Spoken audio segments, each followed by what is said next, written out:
5 relationships every prophetic leader needs, or else you will fail. Prophetic leaders don't fall because they lack revelation. They usually fall because they lack a relational architecture. They fail to build relationships that will build them, relationships that will guide them, relationships that will pour into them. And if you are very serious about your call of God, your call to the prophetic, you need to understand this, that you can destroy your life, your credibility, your assignment if your gift is built in isolation. I need you to write that down. You can destroy your entire calling if your gift is built in isolation. So if you're serious about the prophetic, this is not optional. I have 5 relationships that I present to you. Every prophetic leader must build, or else you will drift. You see, the prophetic is very powerful, but power that is not structured, power that is not submitted, can lead you into danger. Without the right people around you, you can start trusting your voice too much. You can start moving out of presumption because you don't test the words that you hear. You can confuse emotion from revelation. And eventually, this is a danger, you can become uncorrectable. This is where most prophetic leaders fall. But let's build this right. Number 1, you need a spiritual father or a spiritual mother. A spiritual father or a spiritual mother. Every prophetic leader needs covering. This is not a fan. This is not someone that is impressed with your gift. This is someone that can see you and correct you. This is someone that can pull what is on the inside of you, but you're too timid to step out. A father is not a fan. A mother is not a fan. These are your coverings. These are your midwives. These people carry you in your womb. So, what does this relationship provide? They provide covering, protection. They share mistakes. They share insights that can accelerate your calling. They give alignment. They hear what heaven is saying over you and present it, not out of control, not out of manipulation, but out of reverence for your calling and what God is doing in your life. And they correct you without rejecting you. A lot of people are afraid of covering. They're afraid of fathers and mothers because they feel like, I don't want to be rejected, but they will correct you and still love you. So hear this, the prophetic doesn't mature through applause, it matures through correction. Relationship number 2, you need to have a prophetic community.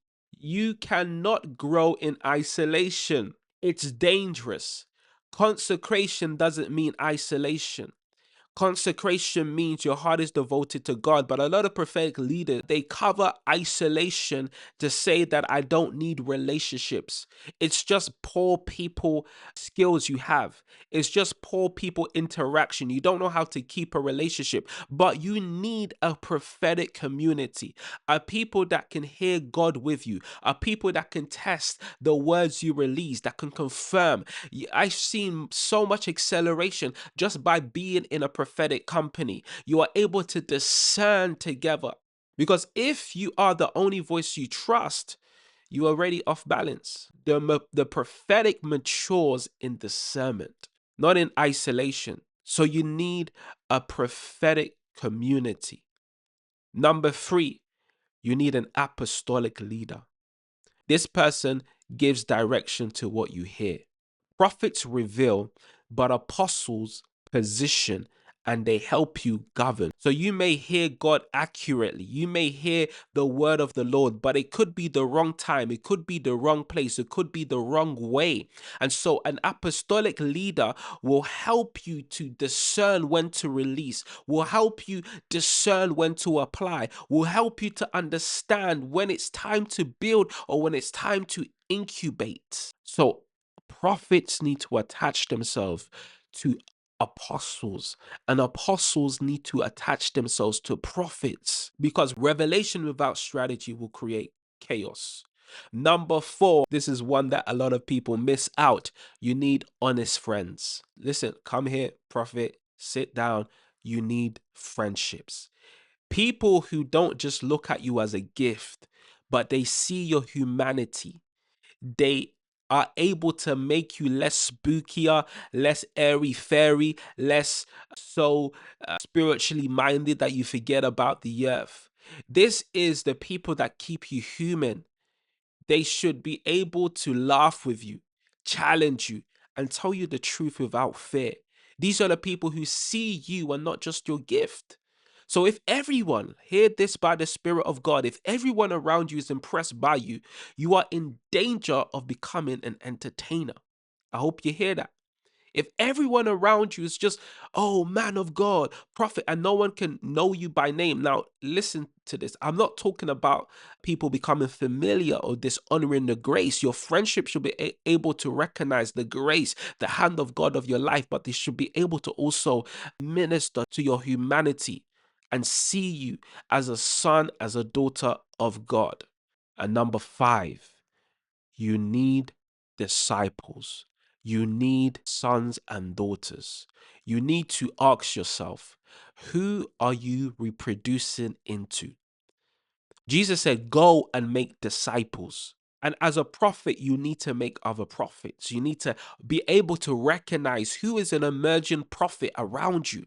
How can you pour? Tell them, let's go, grab a coffee, come to my house. Let me teach you. What is God showing you? Let me show you how I learned. Let me tell you my story. Because if all you do is prophesy but never train, the mantle will die with you.